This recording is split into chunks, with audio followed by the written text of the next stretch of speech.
नमस्कार विद्यार्थियों, मैं सिंबूराम, सहायक आचार्य हिंदी। प्रिय विद्यार्थियों, इस वीडियो में हम वापसी कहानी के बारे में विस्तार से अध्ययन करेंगे। वापसी उषा प्रेमविदा की एक महत्वपूर्ण कहानी है। प्रश्न पूछा जा सकता है, वापसी कहानी की लेखिका कौन है? उषा प्रेमवदा। इस कहानी में मध्यम वर्गीय शहरी संयुक्त परिवार के विघटन की कहानी है। यह कहानी किस प्रकार की है? मध्यम वर्गीय जो शहरी संयुक्त परिवार है उनके विघटन की कहानी है। इस कहानी की मूल समस्या पुराने और नए संस्कारों की टकराहट दिखाना है। मूल समस्या क्या है? पुराने और जो नए संस्कार हैं उनमें जो आपसी टकराहट है उसको दिखलाना है। कहानी में जहाँ एक और पारिवारिक संबंधों के खोखलेपन का प्रस्तुतिकरण है, वहीं दूसरी ओर सेवानिवृत्त व्यक्ति की आंतरिक पीड़ा का वर्णन है। वापसी कहानी नई पीढ़ी के स्वार्थपूर्ण आचरण, बुजुर्गों के प्रति उपेक्षित व्यवहार और पाश्चात्य अनुकरण पर व्यंग्य करती है। इस प्रकार पुरानी व नई पीढ़ी के टकराहट और विघटन की यह कहानी है। वापसी कहानी के प्रमुख पात्र, इनके संबंध में प्रश्न पूछा जाता है कि वापसी कहानी के प्रमुख पात्रों का उल्लेख कीजिए, या वापसी कहानी के कथानायक का नाम लिखिए, या वापसी कहानी के कोई दो पात्रों के नाम लिखिए। इनके संबंध में इस प्रकार के प्रश्न पूछे जाते हैं। प्रमुख पात्रों में पहला गजाधर बाबू कहानी के नायक हैं। रेलवे में स्टेशन मास्टर हैं।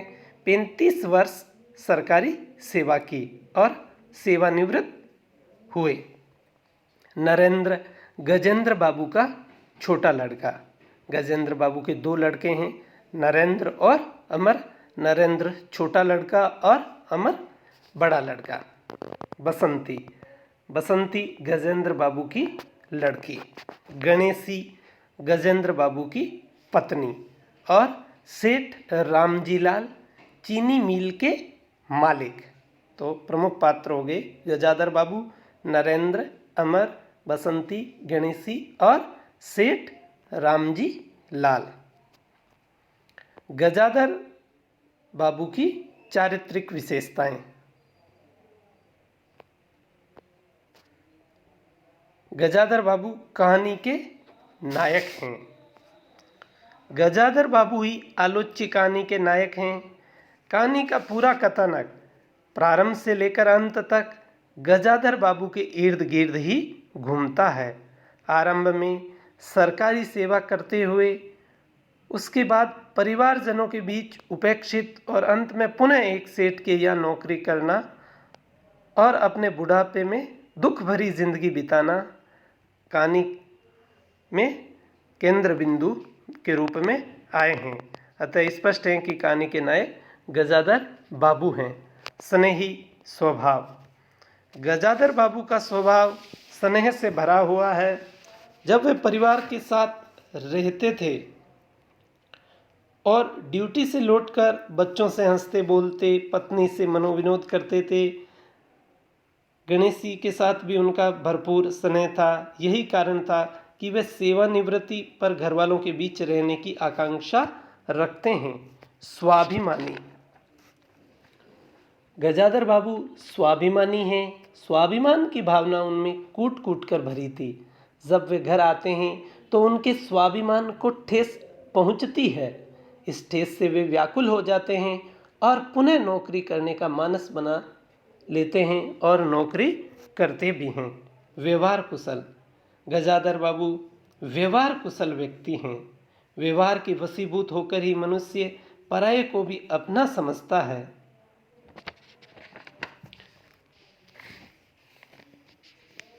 आत्म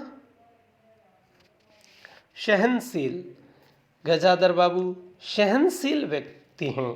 सरकारी नौकरी में रहते हुए उनके चरित्र में यह एक विशेष गुण विकसित हो गया था कि वह गंभीर और विचलित कर देने वाली बात पर भी धैर्य बनाए रखते थे। सहनशीलता का गुण उनके चरित्र में विद्यमान था। जब परिवार उनके साथ उपेक्षित व्यवहार करता है तब भी वह आपा नहीं खोते हैं और सहनशीलता प्रदर्शित करते हैं। मेहनती बाबू गजाधर मेहनती स्वभाव के व्यक्ति हैं। जीवन के आरंभ से अंत तक वह काम करते रहते हैं। इसी व्यवसाय के कारण वह अपना मकान बनाते हैं और वृद्धावस्था में पुनः सेठ के यहाँ नौकरी करने चले जाते हैं। भावुक हृदय गजाधर कठोर दिल वाले नहीं होकर भावनाओं से युक्त व्यक्ति हैं। वह भावुक व्यक्ति हैं। किसी भी छोटी बात से वह शीघ्र ही विचलित हो जाते हैं। यही कारण है कि गणेश आदि को जब छोड़कर जाते हैं तो वह भावुक हो जाते हैं। उनकी भावुकता कहानी में जगह जगह प्रदर्शित हुई है।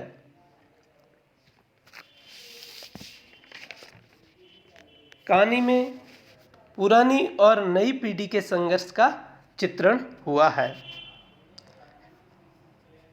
वापसी कहानी के संबंध में महत्वपूर्ण प्रश्नोत्तर।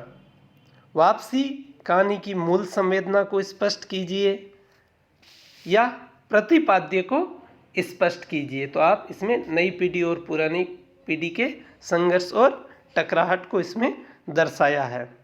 कथा वस्तु को स्पष्ट कीजिए। तो कथा वस्तु जो है वह गजाधर बाबू के इर्द गिर्द घूमती है। उसके द्वारा पहले स्टेशन मास्टर की नौकरी करना, रिटायर्ड होकर घर परिवार के साथ रहना और स्वयं को उपेक्षित, अवांछित, अजनबी व्यक्ति मानना, अंत में पुनः सेठ रामजी लाल की चीनी मिल में काम करना, यह इसकी कथा है।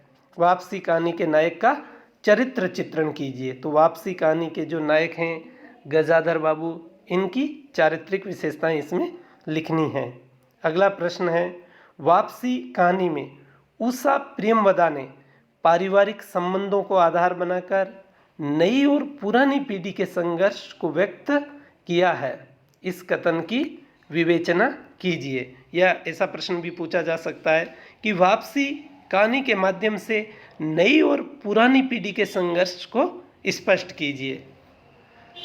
वापसी कहानी में मुख्यतः पुरानी और नई पीढ़ी के संघर्ष की ही अभिव्यक्ति हुई है, जिसको हम इस प्रकार स्पष्ट कर सकते हैं कि 35 वर्ष तक लगभग अपने परिवार से अलग रहे गजाधर बाबू जब अवकाश प्राप्त करके अपने परिवार के साथ आते हैं तो वह सोचते हैं कि वह अब परिवार में बुढ़ापा है, वह अच्छे से गुजरेगा, अकेलापन दूर हो जाएगा और इसी उल्लास के साथ वह घर भी आ जाते हैं। परंतु घर के आगमन के साथ ही उन्हें अनेक कटु अनुभवों से गुजरना पड़ता है। उनके पुत्र और पुत्रियां जो हैं नरेंद्र, अमर, बसंती आदि पाश्चात्य संस्कृति को अपना चुके हैं। पाश्चात्य संस्कृति को अपना चुके हैं। वह अब अपने पिता गजाधर बाबू को बेकार और आउटडेटेड समझते हैं। एक दिन उनका बड़ा पुत्र अमर, नरेंद्र, पुत्री बसंती और पुत्रवधू कमरे में बैठे बैठे गपशप कर रहे हैं। जब वह वहां पहुंचते हैं तो वह असहज महसूस करते हैं। गजाधर बाबू को अधिक दुख तो तब होता है जब उन्हीं के घर में उनकी पुत्र, पुत्री, पुत्रवधू आदि उनके आदेशों की अवहेलना करते हैं।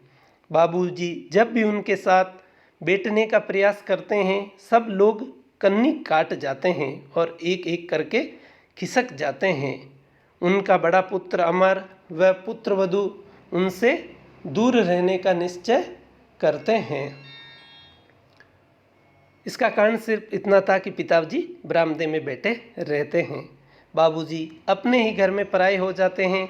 ऐसा लगता है कि अब अनचाहे मेहमान के समान हो गए हैं।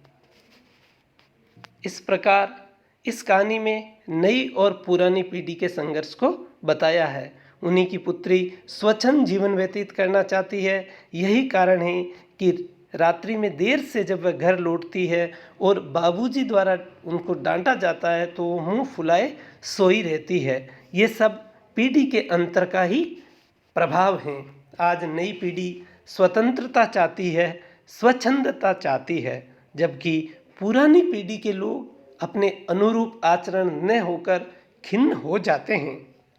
कुल मिलाकर पुरानी और नई पीढ़ी के आचरण में आज लगभग मूलभूत परिवर्तन आ गया है और वह दोनों एक दूसरे के विपरीत हैं और दोनों में संघर्ष बना रहता है। इसके साथ ही एक अन्य महत्वपूर्ण प्रश्न आ सकता है कि वापसी कहानी की तात्विक समीक्षा कीजिए। तो कहानी के तत्वों के आधार पर इस कहानी की समीक्षा करनी है। जो कहानी के प्रमुख तत्व हैं, कथानक, पात्र और चरित्र चित्रण, संवाद और कथोपकथन, देश काल व वातावरण, भाषा शैली, उद्देश्य आदि। इस प्रकार यह वापसी कहानी के संबंध में महत्वपूर्ण प्रश्नोत्तर थे। धन्यवाद।